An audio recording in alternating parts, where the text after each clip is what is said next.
On va parler bien sûr de l'écriture, Zazie, de ce que vous avez écrit pour les autres aussi. Vous avez écrit pour vous, mais aussi pour d'autres interprètes. Et on va parler de littérature avec l'un des romans intéressants de cette rentrée littéraire. C'est vraiment une écriture personnelle. Elle est belge, elle s'appelle Adeline Dieudonné et elle signe un premier roman qui s'appelle La vraie vie, qui d'ailleurs est dans la liste du Goncourt. L'histoire très sombre, assez acide, d'une violence familiale vue au travers des yeux des enfants et notamment d'une petite fille surdouée. Nous sommes allés à sa rencontre. C'est Julien Cheïda qui l'a interrogé. Je m'appelle Adeline Dieudonné, j'ai 35 ans, je viens de Belgique, j'habite Bruxelles, je suis comédienne de formation. Alors mon premier livre raconte 6 étés de la vie d'une jeune fille de ses 10 ans à ses 15 ans, dans un univers familial assez difficile, avec un père prédateur, chasseur de grand gibier, une mère inexistante qui s'occupe de ses chèvres miniatures et de ses perruches, mais pas de ses enfants. Et le premier été, il va se passer un événement tragique qui va traumatiser le petit frère de mon héroïne. À la maison, il y avait 4 chambres. La mienne, celle de mon petit frère Gilles, celle de mes parents et celle des cadavres. Ça donne le ton. Mon premier texte que j'ai écrit s'appelle Bonobo Moussaka. Et c'est un seul en scène de théâtre. C'est une fille qui vient sur scène et qui raconte un dîner de Noël qu'elle a vécu chez son cousin Martin. Donc quelque chose d'assez banal. Mais à partir de là, en fait, c'est un prétexte. Elle a 2 enfants et elle est extrêmement inquiète. Et donc, elle va digresser sur l'économie, beaucoup. Sur l'écologie. Moi, dans cette petite phrase, il y a 3 mots que je comprends pas. Austérité, croissance, crise.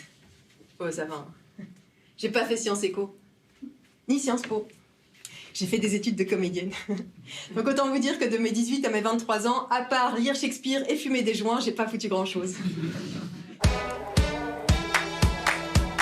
Les mémoires d'un âne de la comtesse de Ségur. Je pense que c'est quand à 13 ans, j'ai essayé de lire L'art d'aimer d'Ovide. Je pense que c'était un peu tôt.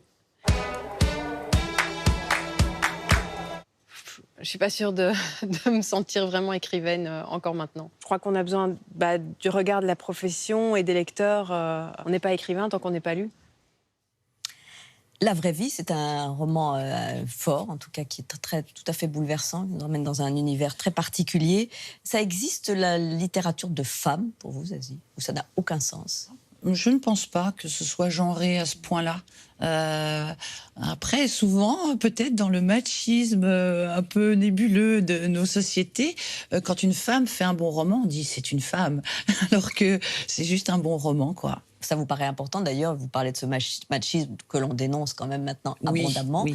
Heureusement, on peut dire. Oui, c'est bien de libérer la parole des femmes, évidemment, surtout celles qui ne l'ont pas. En ça, moi qui suis parfois surexposée d'une manière un peu bizarre d'ailleurs, on a voix à tout, on peut dire, on pourrait raconter des trucs sur la recrudescence des vols de sac à main, notre avis n'est pas toujours intéressant.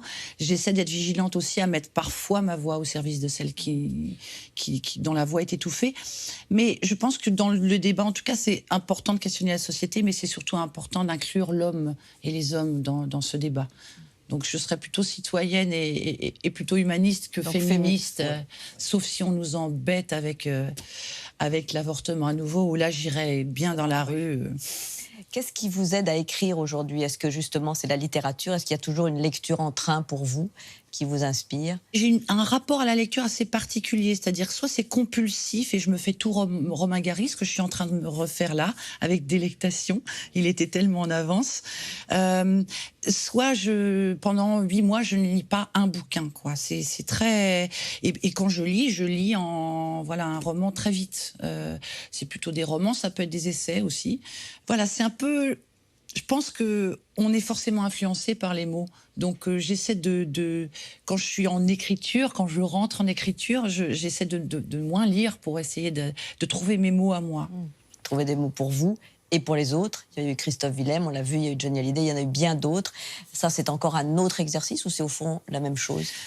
C'est la même chose, mais c'est 10 fois plus ludique, en fait. Il y a moins d'enjeux pour vous? Quand on écrit pour soi, on a une totale liberté. Donc, je peux décider que vous n'avez pas un pull jaune, mais qu'il est noir, hein, que vous vous appelez Charlotte et que ça, c'est une chaise, alors que c'est une table. Vous voyez ce que je veux dire? Ça peut aller très loin dans le surréalisme. Donc, ça peut être un peu angoissant de temps en temps. Quand on écrit pour quelqu'un comme Johnny et que c'est un truc qui est censé être pour l'ouverture du Stade de France, on va pas lui offrir une robe. C'est comme quand on offre un cadeau, on se met quand même à la place de la personne qui doit défendre ou porter ce vêtement. Ça doit être un peu du sur-mesure aussi. Donc c'est ça qui est assez ludique. Ouais, c'est un exercice ciselé.